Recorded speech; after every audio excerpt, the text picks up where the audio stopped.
আসসালামু আলাইকুম সুপ্রিয় দর্শক মণ্ডলী, আশা করি মহান আল্লাহ তাআলার অশেষ মেহেরবানিতে আপনারা সকলেই ভালো আছেন। প্রিয় দর্শক, পৃথিবীর ইতিহাসে শ্রেষ্ঠ তিনটি বিচারের গল্প আজ আপনাদের শোনাব, যে বিচারের সাথে সম্পর্কিত ছিলেন পৃথিবীর দুইজন নবী। তারা একজন পিতা, আরেকজন পুত্র। হযরত দাউদ আলাইহিস সালাম, আরেকজন ছিলেন হযরত সুলাইমান আলাইহিস সালাম। আপনি জীবনে হাজারো নাটক সিনেমা দেখেছেন, অস্বাভাবিক অথবা রক্ত হিম করে দেওয়া ঘটনা শুনেছেন, কিন্তু আমি নিশ্চিত করে বলতে পারি এই ঘটনা তিনটি আপনাকে হতবিহ্বল করে ফেলবে এবং মনের অজান্তে চোখ বন্ধ করে আপনি বলবেন, আল্লাহু আকবার, আপনি কত না দয়াময়। কেননা এই তিনটি বিচারের গল্প এতটাই বেশি থ্রিলিং যে প্রতিনিয়ত আপনার মনে হবে যে কি থেকে কি ঘটতে যাচ্ছে। প্রিয় দর্শক মণ্ডলী, অনুরোধ করছি ভিডিওটি না টেনে শেষ পর্যন্ত এই তিনটি বিচারের গল্প শুনুন। আপনার ব্যক্তিগত জীবন হয়তোবা এর মাধ্যমে পরিবর্তন হয়ে যেতে পারে। হযরত দাউদ আলাইহিস সালাম একদা তার বিচারের আসনে উপবিষ্ট ছিলেন। দরবারে তার ছেলে সুলাইমান আলাইহিস সালামও উপস্থিত ছিলেন। এমন সময় কয়েকজন ব্যক্তি দরবারে হাজির হয়ে দাউদ আলাইহিস সালামের নিকট অভিযোগ করল যে অমুক ব্যক্তির বকরির পাল এসে আমাদের ক্ষেতের শস্য খেয়ে আমাদের ভীষণ ক্ষতি সাধন করেছে। আপনার কাছে আমাদের অভিযোগ, আমরা আমাদের ক্ষতির জন্য বিচার প্রার্থী, আপনি আমাদের বিচার করুন। তখন হযরত দাউদ আলাইহিস সালাম লোক পাঠিয়ে তদন্ত করলেন যে ক্ষেতের মালিকের কি পরিমাণ ক্ষতি হয়েছে তা বোঝার জন্য। তদন্তকারীরা এসে জানালো যে পরিমাণ শস্য খেয়েছে তার মূল্য বকরিগুলোর মূল্যের সমান হবে, অর্থাৎ ক্ষতি বেশি হয়েছে। হযরত দাউদ আলাইহিস সালাম তখন ক্ষেতের মালিকদের বকরিগুলোকে দিয়ে দেওয়ার ফয়সালা প্রদান করলেন, আর এই বিচার শরীয়তের দৃষ্টিতে ন্যায্যই ছিল। কিন্তু এই বিচারের ফলে ক্ষেতের মালিকরা অতিমাত্রায় ক্ষতিগ্রস্ত হয়ে পড়ল। হযরত দাউদ আলাইহিস সালামের ছেলে সুলাইমান আলাইহিস সালাম উপলব্ধি করে বললেন, অপর এক ব্যবস্থা করলে মনে হয় ভালো হয়। আপনি কি বলেন পিতা? এবং তাতে কোনো পক্ষেরই বেশি ক্ষতি হয় না। তিনি ব্যবস্থার কথা বললেন যে কিছুদিনের জন্য ক্ষেতের মালিকদেরকে বকরিগুলো প্রদান করা হোক। এ সময় তারা বকরির দুধ পান করবে, আর বকরির মালিকদের ক্ষেতের দায়িত্বভার অর্পণ করা হোক। সে যথারীতি ক্ষেতে পানি দিবে এবং উহার অন্যান্য তদারকি করবে। অতঃপর ক্ষেতের অবস্থা স্বাভাবিক হওয়ার পর বকরি এবং ক্ষেতের মালিকানা যে যার হাতে চলে যাবে। আর এর ফলে যার ফসলের ক্ষতি হয়েছিল সে ফসল ফিরে পেল, আর যার বকরি হারাতে বসেছিল তারা বকরি ফিরে পেল, আর মধ্যবর্তী সময়ে তাতে ক্ষতিগ্রস্তরা দুধ পান করল। সুবহানাল্লাহ! এতটাই গুরুত্বপূর্ণ বিচার কার্য দেখে দাউদ আলাইহিস সালাম ছেলের উপর সন্তুষ্ট হলেন। মূলত দাউদ আলাইহিস সালাম এবং সুলাইমান আলাইহিস সালাম উভয়ই বিচারে যথাযথ এবং শরীয়তের পরিপূর্ণ মাপকাঠি অনুসরণ করেছিলেন। পাক কালামে যার প্রমাণ পাওয়া যায়, যেমন সূরা আম্বিয়ায়ে আল্লাহ তাআলা বলেন, আমি দাউদ ও সুলাইমান উভয়কেই হিকমত দান করেছি। আরেকদিন এক জনৈকা বৃদ্ধা এক অদ্ভুত বিচার নিয়ে হাজির হল দাউদ আলাইহিস সালামের বিরুদ্ধে, যা পৃথিবীতে এ পর্যন্ত কোনো মানুষ করেছে বলে ইতিহাসে নজির নেই। সে বৃদ্ধা এসে প্রবাহিত বাতাসের বিরুদ্ধে অভিযোগ করল, হে নবী, আমি ভীষণ দরিদ্র এক বৃদ্ধা। আমার ঘরে কতিপয় ছোট ছোট ছেলে মেয়ে রয়েছে। আমি তাদের খাবার জন্য কিছু গম ভাঙিয়ে আটা নিয়ে যাচ্ছিলাম। হঠাৎ প্রবল বেগে বাতাস বয়ে আমার আটাগুলো উড়িয়ে নিয়ে গেল। আর আমার প্রার্থনা এই যে আপনি বাতাসের নিকট থেকে আমার আটাগুলো উদ্ধার করে দিন এবং আমি এর ন্যায় বিচার চাই, নয়তোবা আমার সেই ছেলে মেয়েগুলো অনাহারে থাকবে। হযরত দাউদ আলাইহিস সালাম বৃদ্ধার কথা শ্রবণ করলেন এবং বিস্মিত হয়ে বললেন, বৃদ্ধা, বাতাসের উপর তো আমার কোনো অধিকার নেই। তোমার আটা আমি আনিয়ে দিব কিভাবে? অবশ্য তুমি অভাবগ্রস্ত বিধায় তোমার যে পরিমাণ আটা বাতাসে উড়িয়ে নিয়ে গেছে তার থেকে 4 গুণ বেশি আমি আমার নিজের থেকে আটা দিয়ে দিচ্ছি। তুমি ওহা নিয়ে বাড়িতে চলে যাও। বৃদ্ধা খুশির সঙ্গে রাজি হয়ে গেল। দাউদ আলাইহিস সালাম তাকে প্রতিশ্রুতি অনুযায়ী আটা প্রদান করলেন। বৃদ্ধা আনন্দের সাথে আটা নিয়ে বাড়িতে গমন করলেন। কিছুদূর যাওয়ার পর হযরত সুলাইমান আলাইহিস সালামের সঙ্গে তার দেখা হলো। তিনি বৃদ্ধাকে জিজ্ঞাসা করলেন, কি হে বৃদ্ধা, বাদশার কাছে তুমি কি অভিযোগ নিয়ে এসেছিলে? বাদশাহ বলল, আমি বাতাসের বিরুদ্ধে নালিশ করতে এসেছিলাম, কিন্তু বাদশাহ আমার অভিযোগের বিচার না করেই আমাকে আটাগুলো প্রদান করলেন।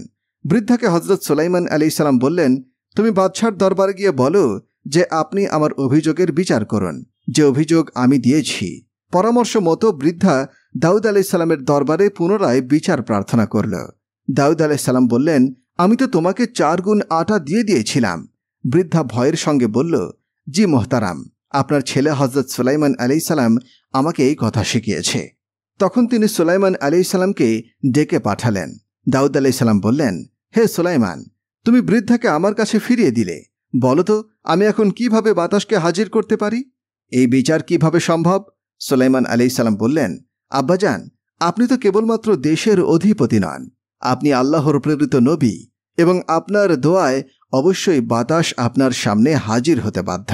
আব্বাজান, আমার ভয় হচ্ছে যে কিয়ামতের দিন বৃদ্ধা যখন অভিযোগ নিয়ে মহান আল্লাহর দরবারে হাজির হবেন, তখন আপনি দুনিয়াতে তার অভিযোগের বিচার না করার অপরাধে অপরাধী হবেন।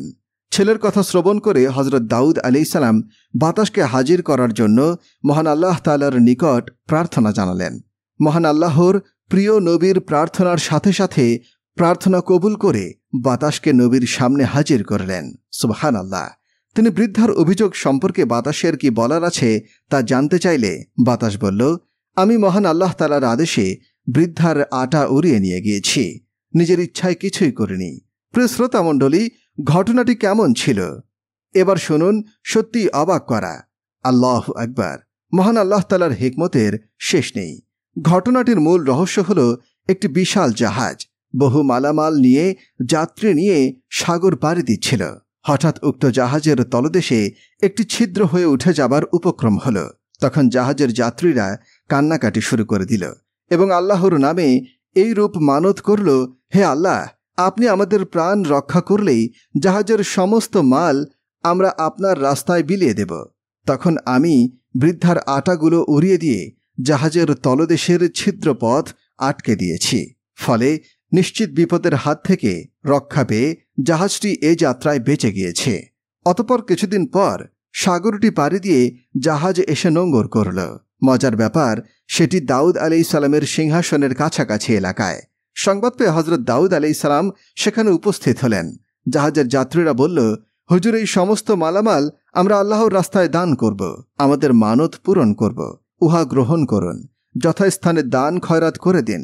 আল্লাহ রাব্বুল আলামিনের দরবারের দিকে তাকিয়ে দাউদ আলাইসাল্লাম বললেন, আপনি কতই না মহান, আপনি কতই না হিকমতের অধিকারী। তিনি মালের অর্ধেকটা বৃদ্ধাকে দিলেন এবং বাকি অর্ধেক অন্যান্য গরিব দুঃখীকে দান করলেন। অতঃপর তিনি ওই বৃদ্ধাকে জিজ্ঞাসা করলেন, ওই বৃদ্ধা, বলতো তুমি এমন কি কাজ করেছ যার ফলে মহান আল্লাহ সুবহানাহু ওয়া তাআলা তোমার উপর এতটা খুশি হয়েছেন? পৃথিবীর কোনো ক্ষেত থেকে না নিয়ে, কোনো মানুষের কাছ থেকে আটা না নিয়ে তুমি বৃদ্ধার আটা দিয়ে এত বড় জাহাজ রক্ষা করলেন আল্লাহ তাআলা। বৃদ্ধা বলল, হে আল্লাহর নবী, আমি কোনো অন্যায় কাজ করিনি। অবশ্য আমার বাসায় কোনো ভিক্ষুক এলে আমি তাদের খালি হাতে ফিরিয়ে দেই না, প্রয়োজনে নিজে না খেয়ে তাদের খাওয়া প্রদান করি। সেদিন এক ভিক্ষুক এসে কিছু খাবার চাইলে ঘরের সবাই খাবার পর আমার নিজের জন্য 2টি রুটি ছিল। এক ভিক্ষুক এসে কিছু খেতে চাইলে আমি আমার নিজের জন্য রাখা রুটি 2টো ভিক্ষুককে দান করলাম।